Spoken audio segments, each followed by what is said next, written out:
નમસ્કાર, good morning, જય શ્રી કૃષ્ણ. કેવું છે વિદ્યાર્થી મિત્રો?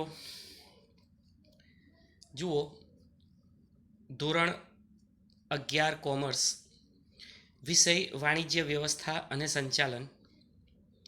એની અંદર હાલમાં આપણે પ્રકરણ number 8, sources of business finance, ધંધાકીય મૂડીના પ્રાપ્તિ સ્થાનો.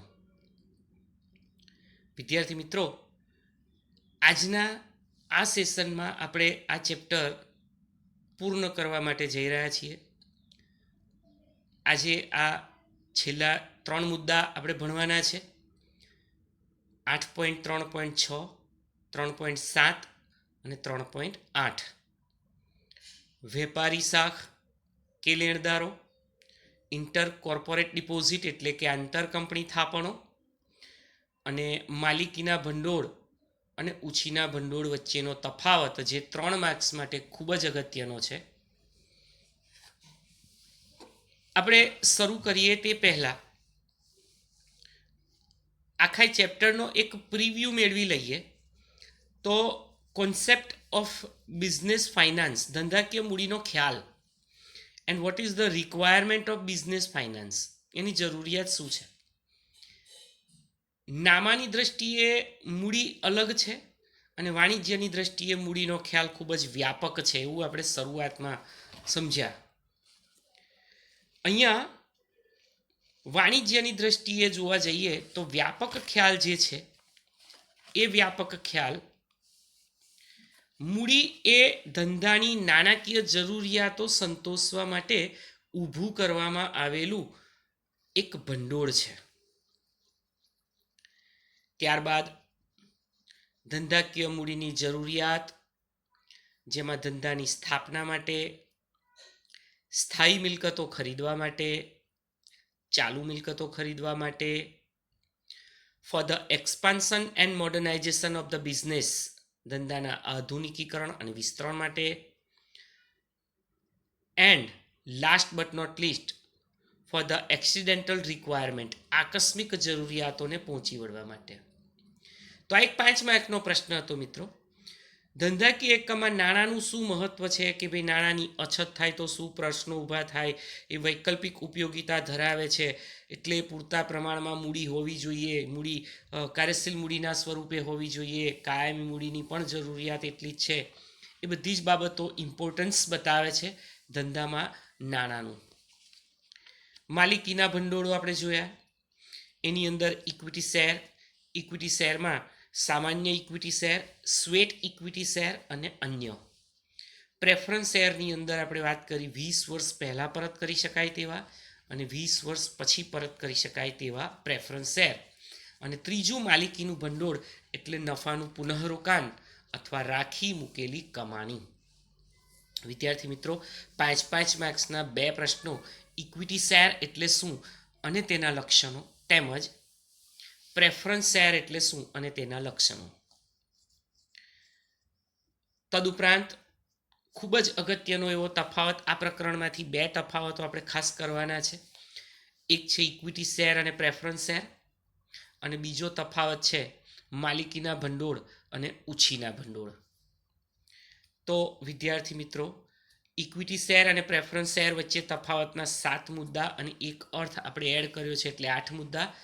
6 મુદ્દા ઓછામાં ઓછા આપણે તૈયાર કરવાના, એટલે એ ડી વિભાગમાં 3 માર્ક્સ માટે પૂછાય તો કામ લાગે. રાખી મૂકેલ કમાણી, એના ફાયદા, એની મર્યાદાઓ. આ હતા માલિકીના ભંડોળ. હવે વાત કરીએ છીએ ઉછીના ભંડોળ. વિદ્યાર્થી મિત્રો, ઉછીના ભંડોળમાં ડિબેન્ચર, આપણે જાણીએ છીએ ડિબેન્ચર એ કંપનીનું દેવું છે, દેવું સ્વીકારતો દસ્તાવેજ છે, અને ડિબેન્ચર હોલ્ડરો કંપનીના લેણદારો છે. ડિબેન્ચર ઉપર કંપની દ્વારા વ્યાજ ચૂકવવામાં આવે છે નિશ્ચિત દરોએ. ડિબેન્ચરના લક્ષણો, એના પ્રકારોમાં આપણે વાત કરી સલામતીવાળા ડિબેન્ચર, રૂપાંતરણીય ડિબેન્ચર અને બિનરૂપાંતરણીય ડિબેન્ચર, નોન કન્વર્ટિબલ ડિબેન્ચર. ત્યારબાદ બોન્ડની એક ખૂબ જ અગત્યની એવી 3 માર્ક્સની ટૂંક નોંધ, બોન્ડ એ લાંબા ગાળાની નાણાંની જરૂરિયાત સંતોષવા માટે ઓછીની મૂડી મેળવવા માટેનું પ્રાપ્તિ સ્થાન છે. બોન્ડ હોલ્ડર એ પણ કંપનીના લેણદારો છે. બોન્ડ ઉપર વ્યાજ ચૂકવવામાં આવે છે. અને ડિબેન્ચર અને બોન્ડ વચ્ચે શું તફાવત? તો કે ડિબેન્ચર કરતાં બોન્ડ ઊંચી કિંમતના હોય છે, વધારે કિંમતના હોય છે. બોન્ડ કોણ બહાર પાડે? મ્યુનિસિપલ કોર્પોરેશન બહાર પાડે તો એને મ્યુનિસિપલ બોન્ડ કહેવાય. સરકાર બહાર પાડે તો એને ગવર્મેન્ટ બોન્ડ કહેવાય. અને કંપની બહાર પાડે તો એને કોર્પોરેટ બોન્ડ તરીકે ઓળખવામાં આવે છે. ત્યારબાદ આપણે એમાં જોયું કે મોટી યોજનાઓ જ્યારે સરકારને હાથ ધરવી હોય કે કોઈ કંપનીને, ત્યારે એ લાંબા ગાળાનું પ્રાપ્તિ સ્થાન એવું બોન્ડ જામીનગીરી તરીકે બહાર પાડે, માટે તે ઉછીનું ભંડોળ છે. ખૂબ જ અગત્યની બાબત, જાહેર થાપણો, પબ્લિક ડિપોઝિટ એ પણ ઉછીનું ભંડોળ. આ જાહેર થાપણો જે છે એની અંદર એક 3 માર્ક્સનું વિધાન વિદ્યાર્થી મિત્રો ખૂબ જ અગત્યનું છે અને તમે બધા જ જાણો છો.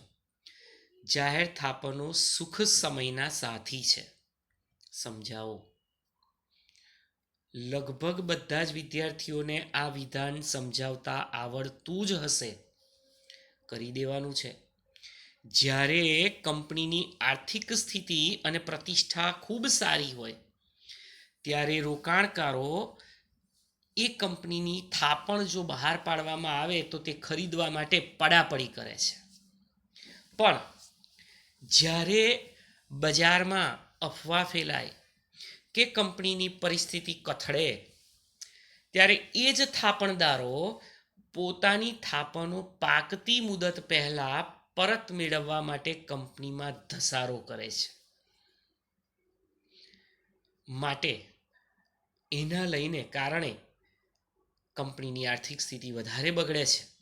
અને એટલે કહેવાય છે કે જાહેર થાપણો એ કંપની માટે સુખના સમયના સાથી છે. બહુ જ અગત્યનું વિધાન છે અને બહુ જ સહેલું છે. બસ આટલું જ તમારે લખવાનું છે અને 3 માર્ક્સમાં એ પૂછાતું હોય છે. એના ફાયદા, એની મર્યાદાઓ જાહેર થાપણની આપણે જોઈ. ત્યારબાદ લોન ફ્રોમ ફાઇનાન્શિયલ ઇન્સ્ટિટ્યુશન, નાણાકીય સંસ્થાઓ કે જે ખૂબ જ મોટા પાયા પર લાંબા ગાળા માટે ધિરાણ આપે, એ સંસ્થાઓનો આપણે પરિચય મેળવ્યો, જેમાં IFCI, industrial finance corporation of India, IDBI, industrial development bank of India, ICICI, industrial credit and investment corporation of India, ICICI, GSFC, Gujarat state financial corporation, અને GIIC, Gujarat industrial investment corporation. તો આ 5 એબ્રિવેશન સ્વરૂપે એક માર્ક્સમાં પરીક્ષામાં પૂછાય એવા છે અને એ પણ પરીક્ષાલક્ષી છે, આપણે કરવાના છે એના સ્પેલિંગ સાથે. વિદ્યાર્થી મિત્રો, આ નાણાકીય સંસ્થાઓના જુદા જુદા કાર્યો તમને 5 માર્ક્સમાં પૂછાય.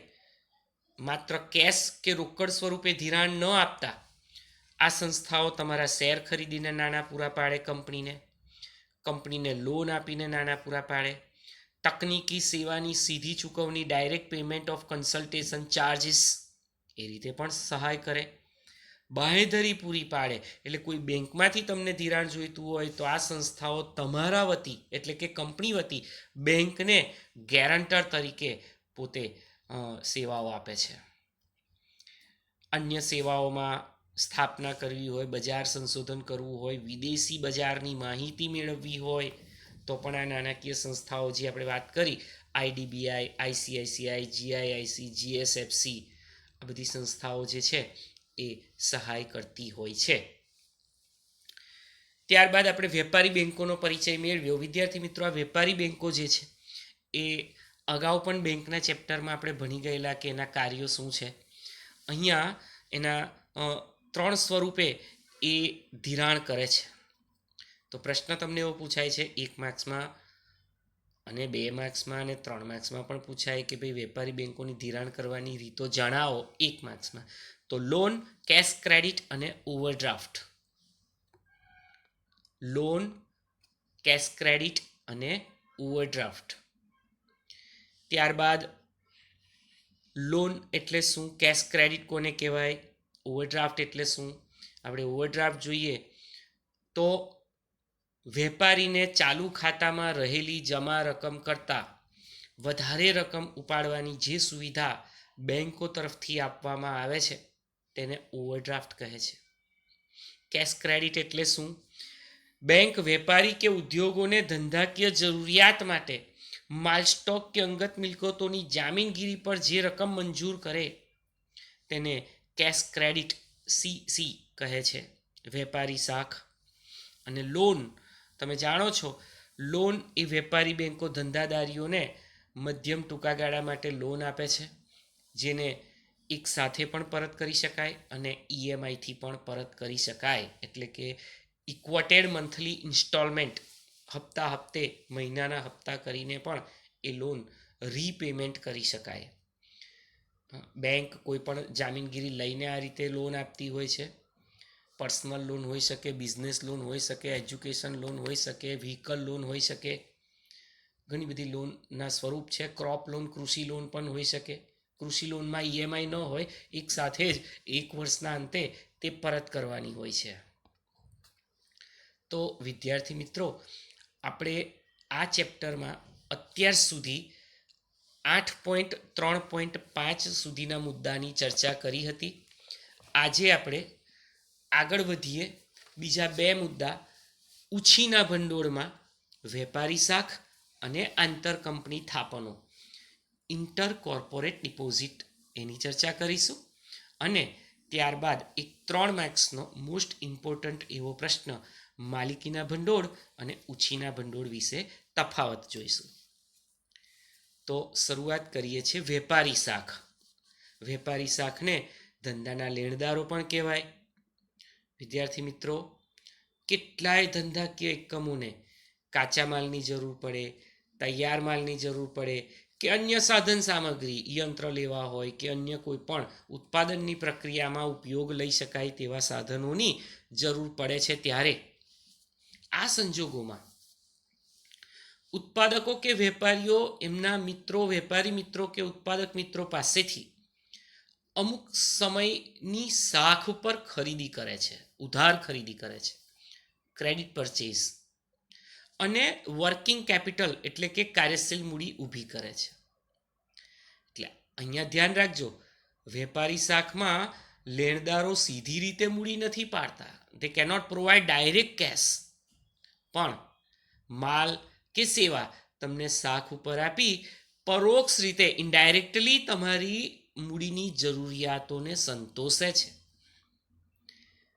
દાખલા તરીકે, હું એક ધંધાર્થી તરીકે મારા ધંધામાં મારે સપોઝ કાચો માલ કે તૈયાર માલ ખરીદવો છે અને 50,000 રૂપિયાનો માલ લેવો છે, પણ કેશ નથી અત્યારે, તો હું કોઈ વેપારી પાસેથી 50,000નો માલ શાખ ઉપર લઉં છું, તો એ પણ શું થયું, ઉછીનું ભંડોળ. મારે જ્યારે પણ રોકડની સગવડ થાય ત્યારે એમના રૂપિયા પાછા આપવા પડે, એટલે આને ધંધાના લેણદારો જ કહેવાય. તો આ હતું વેપારી શાખ, ટ્રેડ ક્રેડિટ. બીજું છે આંતર કંપની થાપણો. અંડરલાઈન કરી દેજો મિત્રો. સામાન્ય રીતે નોર્મલી એક કંપની બીજી કંપનીને મૂડીની જરૂરિયાત હોય ત્યારે થાપણ સ્વરૂપે જે રકમ આપે તેને આંતર કંપની થાપણ કહેવાય. ત્યાં સુધી અંડરલાઈન કરો. બી વિભાગનો 1 માર્ક્સનો પ્રશ્ન, ઇન્ટર કોર્પોરેટ ડિપોઝિટ. વિદ્યાર્થી મિત્રો, આ ખ્યાલ કંઈક અંશે તમે જુઓ, બેંકના મુખ્ય કાર્યોમાંનું ચોથું કાર્ય જે હતું એની સાથે રિલેટેડ છે, સંબંધિત છે. ત્યાં શું હતું ચોથું કાર્ય, આંતર બેન્કિંગ વ્યવહારો. ત્યાં આપણે વાત કરી હતી, યાદ હોય તો તમને, કોલ મની અને કોલ મની રેટ. એક બેંકને સમયના ટૂંકા ગાળા માટે કેશની અછત સર્જાય ત્યારે અન્ય બેંક પાસેથી ટૂંકા ગાળા માટે જે નાણાં ઉછીના મેળવે તેને કોલ મની કહેવાય. માંગતામાં તરત જ મળે છે એટલે. સેમ એના જેવો જ આ કોન્સેપ્ટ છે. અહીંયા તમે જુઓ, એક કંપની બીજી કંપનીને મૂડીની જરૂરિયાત હોય ત્યારે થાપણ સ્વરૂપે જે રકમ આપે તેને આંતર કંપની થાપણ કહેવાય, ઇન્ટર કોર્પોરેટ ડિપોઝિટ. અહીંયા મોટે ભાગે આવા ઇન્ટર કોર્પોરેટ ડિપોઝિટ જે છે એ વ્યવહારો શાસક કંપની અને ગૌણ કંપની વચ્ચે થતા હોય છે. તમે લોકો કંપનીના પ્રકારો ભણ્યા છો. વર્ચસ્વની દ્રષ્ટિએ 3 પ્રકારો: શાસક, ગૌણ અને સરકારી. તો અહીં શાસક કંપની અને ગૌણ કંપની, દાખલા તરીકે રિલાયન્સ ઇન્ડસ્ટ્રીઝ એ શાસક છે, તો રિલાયન્સ પાવર એ ગૌણ કંપની છે. તો એ ગૌણ કંપનીને જ્યારે રૂપિયાની જરૂર પડે, કાર્યશીલ મૂડીની જરૂર પડે, ત્યારે એ શાસક એવી રિલાયન્સ લિમિટેડ પાસેથી જે ફંડ મેળવે તેને ઇન્ટર કોર્પોરેટ ડિપોઝિટ એટલે કે આંતર કંપની થાપણો કહેવાય. ટૂંકમાં કહીએ, એક જ જૂથ દ્વારા સંચાલિત જુદી જુદી કંપનીઓ વચ્ચે આવા વ્યવહારો ઉદ્ભવે છે. વ્યાજનો દર અને મુદત કરાર દ્વારા નક્કી કરશે. એગ્રીમેન્ટ થશે 2 કંપનીઓ વચ્ચે, શાસક અને ગૌણ વચ્ચે, અને કેટલું વ્યાજ લેવું, કેટલી મુદત માટે એ નક્કી કરવામાં આવશે. વિદ્યાર્થી મિત્રો, બજારમાં જે અન્ય પ્રાપ્તિ સ્થાનો છે ઉછીની મૂડી મેળવવા માટેના, એની સરખામણીમાં આ પ્રાપ્તિ સ્થાનોમાં ખૂબ જ આંતર કંપની થાપણો સરળતાથી મળી શકે, એટલે સરળતાથી ધિરાણ મેળવવા માટેનું આ એક ઉપલબ્ધ એવું ખૂબ જ ઇઝીએસ્ટ સોર્સિસ પ્રાપ્તિ સ્થાન ગણાય. આંતર કંપની થાપણો. તમને પરીક્ષાની અંદર આંતર કંપની થાપણો એટલે શું એવો બી વિભાગનો 1 માર્ક્સનો પ્રશ્ન પૂછાતો હોય છે. તો આ પ્રમાણે વેપારી શાખ અને આંતર કંપની થાપણો પૂરા થાય એની સાથે જ આપણા ઉછીના ભંડોળ બધા પૂરા થયા. એમાં તમે જોયું ડિબેન્ચર, બોન્ડ, જાહેર થાપણો, નાણાકીય સંસ્થાઓ દ્વારા ધિરાણ કે લોન, વેપારી બેન્કો દ્વારા ધિરાણ, અને ત્યારબાદ વેપારી શાખ અને આંતર કંપની થાપણો. હવે આપણે પેજ નંબર 94 ઉપર આપેલો ખૂબ જ અગત્યનો તફાવત તમે અહીંયા સ્ક્રીન ઉપર પણ જોઈ શકો છો. એ છે માલિકીના ભંડોળ અને ઉછીના ભંડોળ વચ્ચેનો તફાવત. ડી વિભાગમાં 3 માર્ક્સ માટે પૂછાય, અગત્યનો છે. આપણે 1 by 1 એના પોઈન્ટ્સ ડિસ્કસ કરી સમજીએ, અને પછી તમારે આ તફાવત પણ હોમવર્કમાં લખી અને મોઢે કરી દેવાનો છે. પહેલો મુદ્દો, અર્થ.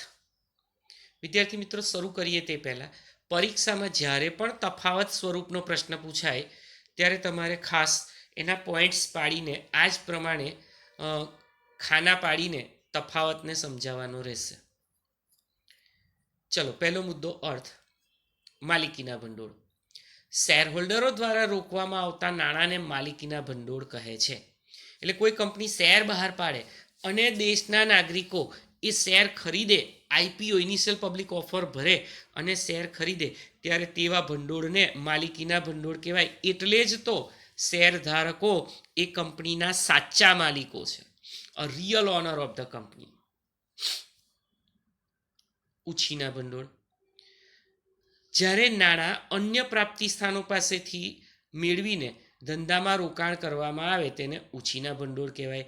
પછી એ ધંધાના લેણદારો હોય, ઇન્ટર કોર્પોરેટ ડિપોઝિટ હોય, એ ડિબેન્ચર હોય, એ જાહેર થાપણો સ્વરૂપે હોય, એ બોન્ડ સ્વરૂપે હોય, એ નાણાકીય સંસ્થાઓ પાસેથી લોન લીધેલી હોય, કે પછી એ વેપારી બેન્કો પાસેથી, આ બધું જ જે છે એ ઉછીના ભંડોળમાં છે.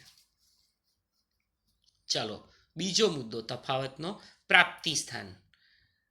From where we can get these types of fund, owners fund or borrowed fund. તો માલિકીના ભંડોળમાં કયા કયા પ્રાપ્તિ સ્થાનો જે આગળ ભણી ગયા આપણે? ઇક્વિટી શેર, નફાનું પુનઃરોકાણ એટલે કે રાખી મૂકેલી કમાણી, ઘસારા ભંડોળ એ પણ માલિકીનું કહેવાય, કારણ કે તમે જે તે મિલકતો પર ઘસારો ગણો છો એની વેલ્યુ ઓછી થાય એટલા માટે તમે દર વર્ષના નફામાંથી કેટલીક રકમ અનામત સ્વરૂપે ડેપ્રિસિએશન ફંડ એટલે ઘસારા ભંડોળમાં જમા કરો છો અને અનામતો દ્વારા માલિકીના ભંડોળ મેળવી શકાય છે જેના પર વ્યાજ આપવાનું નથી. ચલો, ઉછીના ભંડોળ ક્યાંથી મળે?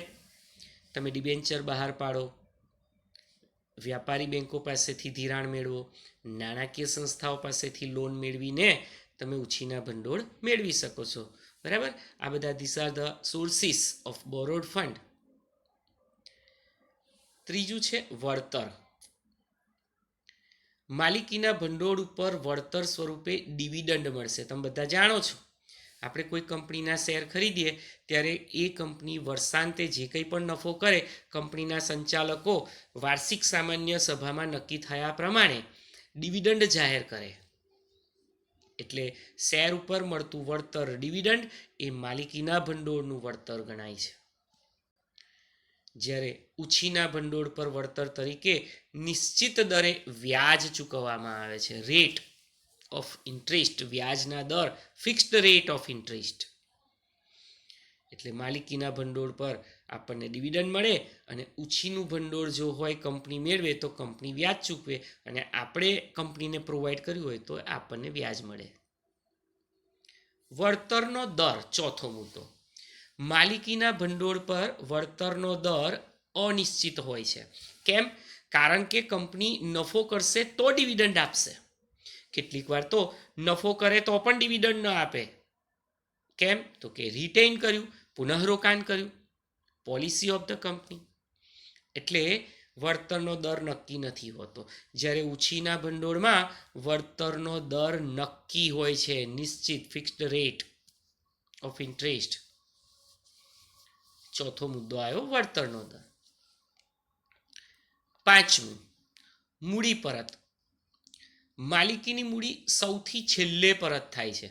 વિદ્યાર્થી મિત્રો, તમને ખ્યાલ હશે, આપણે અગાઉના સેશનમાં ચર્ચા કરી હતી કે જ્યારે કંપનીનું વિસર્જન થાય ત્યારે લિક્વિડેટર દ્વારા લિક્વિડેશન પ્રોસેસ હાથ ધરાય, એટલે કે વિસર્જનની પ્રક્રિયા. હવે અહીંયા થશે શું?